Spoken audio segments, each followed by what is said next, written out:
Pero aking mahal, magpahinga ka muna.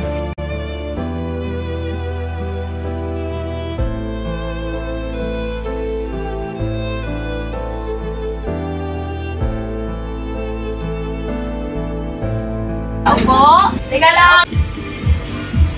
Halika muna, umupo ka muna. Magandang araw, Gina Cruz. Magandang araw din po. Ano ba sadya mo? Nais ko po sanang alokin ng inyong anak. Nandiyan ba siya? Ligaya! Po! Halika muna dito! Sige po! Dito nga pala si Gina Cruz. May sadya sa iyo. Dito ka. Nais ko sanang alokin ka ng trabaho kung papayag ka o yung ina mo. Ano naman ang klaseng trabaho? Isang tendera sa isang tindahan doon sa Maynila. Ina, pangarap ko rin makapunta na Maynila. O sige, para sa inyong kinabukasan, papayag ako.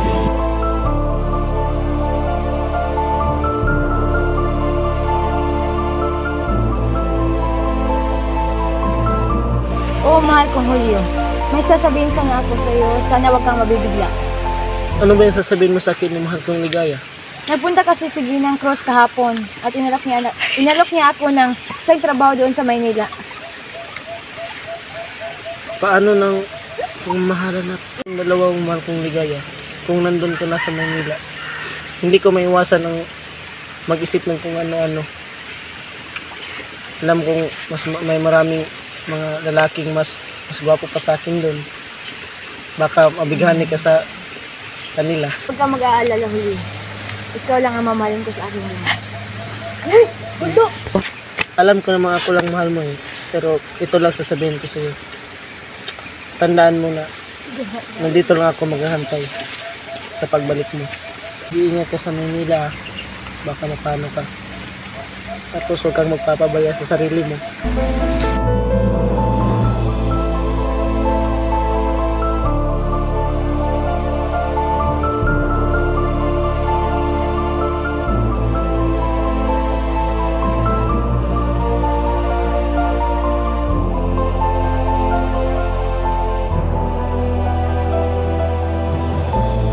Pre, tingnan mo itong bus. Di ba kapag nagtubig, hindi sa tubig. Parang ako, gas Ligaya sa Duarte. Ito. Anong plano mong gawin? Plano ko lang sundan siya sa Manila. Nahanapin ko. Eh, paano yun? Wala ka namang kabisado at wala ka namang kakilala doon. Basta, gagawin ko lahat ng makakaya. Hindi naman ako maghanap muna ako ng trabaho doon. Kapag may ipon ako, hanapin ko kung iuwi ko siya sa probinsya. Sigurado ka na ba dyan sa plano? Sigurado na po. Kasi hindi ko kayang mawala sa akin. Kung ba nun, sasamahan kita. Kabala.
Ligaya?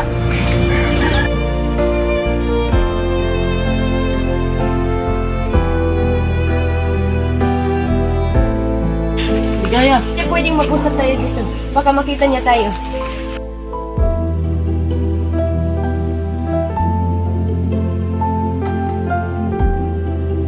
Aking anak, alam mo bang kalalang halala ko sa'yo? Ano bang problema? Bakit hindi ka na bumabalik sa probinsya natin? Sige ng Cross, akala ko magandang inaalok niya sa akin, pero ipinaasawa niya ako sa taong hindi ko kilala at hindi ko mahal. Ligaya! Asan ka na? Dito na siya. Makikita na tayo. Ligaya! Dito sa Mahal ko? Andito ako! Ay, nandiyan ka pala. Tara na, umuwi na tayo. Saan ka ba nang galing?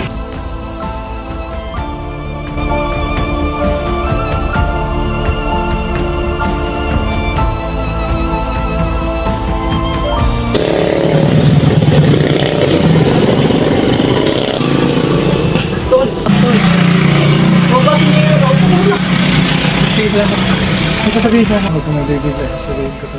Ano ba sasabihin mo sa akin? Wala na sa akin. Sino wala na? Wala na si Ligaya. Ano? Wala na si Ligaya? Wala na.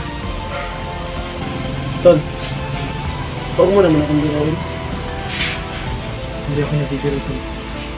Totoo ang sinasabi ko.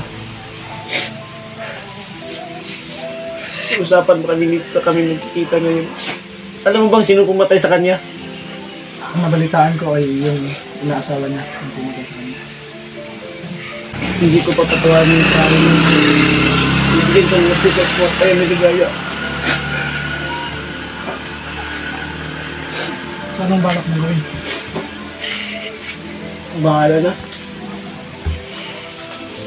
Maghihiganti ako. Kung babalakin mo, marami siyang mga bantay. Malabo ka makapasok sa kanyang bahay. Kahit butas ng karayom, susungin ko. Mahiganti ko lang kamatayan ni Ligaya. Sigurado ka na ba dyan? Wala na makakapigil sa akin. Mag-iingat ka. Sige tayo. Huwag ka magpadalos-dalos ko. Hayaan mong tutulungan kita. Tatawag ako ng pulis. Sige tayo. Maraming salamat sa kabutihan mo sa akin. Sige, Talagang maasahan ka. kahit anong oras, nandito ako bilang kaibigan mo. Sige na, sige ka na ng pulis. Sige.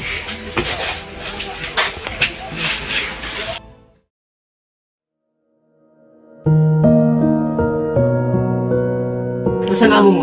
Ano kailangan mo sa kanya? Wala, nalilingi lang.